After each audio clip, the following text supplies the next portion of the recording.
lot of the games that I talk about in my home arcade here are games that I either played in arcades or played on home consoles. One of the console slash arcade devices that I didn't have an actual ton of experience with was the Neo Geo platform.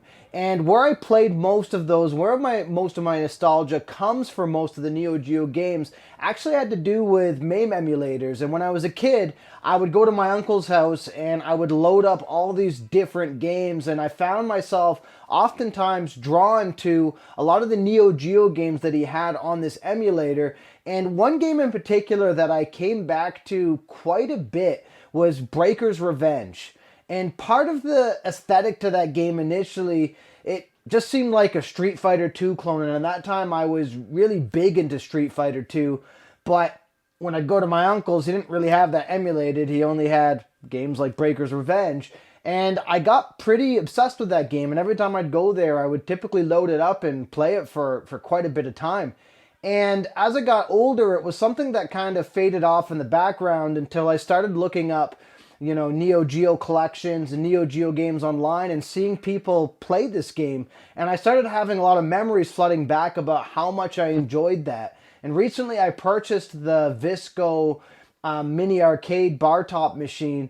And the main game I've been diving into heavily is Breaker's Revenge. And in my opinion, this is a heavily underrated fighting game, and in this video I'm going to go over what makes this such a unique fighting game and why I continually find myself drawn to it. So let's take a look.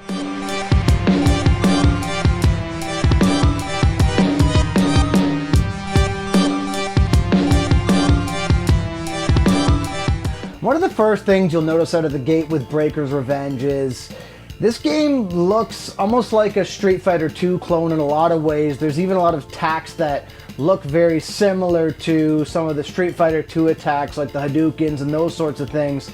And it would be easy to mistake this game as almost just a generic clone. And even the characters themselves, in my opinion, they don't really seem that special, nor do they really seem all that interesting. However, when you actually play the game, it's a totally different story. And one of the things about Street Fighter 2 that I would argue is that it feels a lot more inaccessible to non-fighting game players. And what I mean is, especially if you're playing solo or by yourself, the AI is incredibly hard. The movements themselves aren't as fluid as they could be. Now, that's obviously changed in later Street Fighter games. And oftentimes, if you know what you're doing against even a human opponent, it's very easy to win, and it feels like the learning curve to get good is quite out of reach for many people. Whereas with Breaker's Revenge, the first thing out of the gate that you'll notice is that the hit detection in the combat feels very, very fluid. And what I mean is, it just feels really easy to pick up, and it feels like it really appeals to all different levels of fighting game fans. And so for a guy like me who's definitely casual in this space, I like the fact that it's such an easy to play type of game, and it feels like you can get away with button mashing if you're an amateur, but you can also really dial in and get good at mastering different combos and techniques if you're someone who's more versed at fighting games.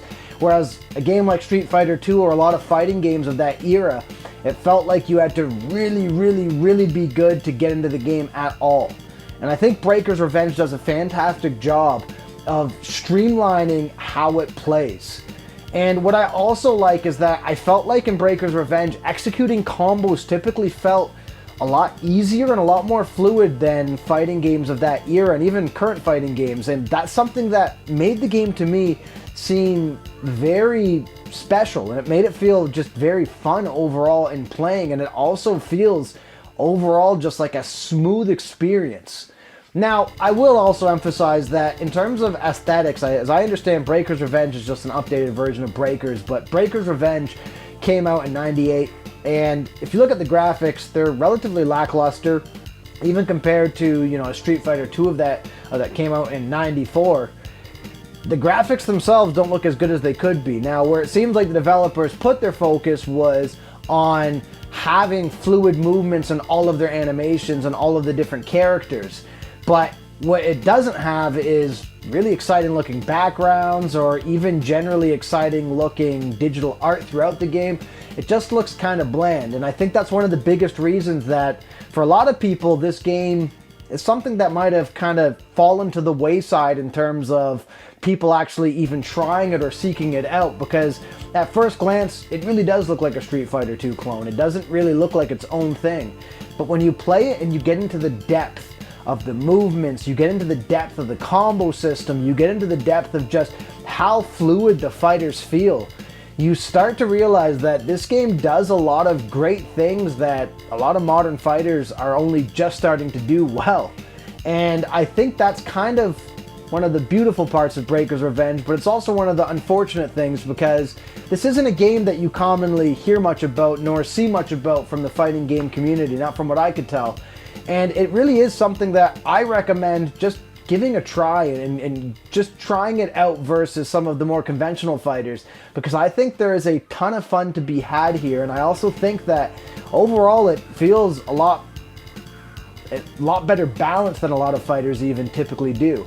And so this is more just a nostalgia piece. I don't know who else out there has really got deep into this game, but I've been playing this quite consistently since I picked up this little bar top unit, and I've been reliving some of my childhood excitement when I was playing it back then on my uncle's MAME emulators.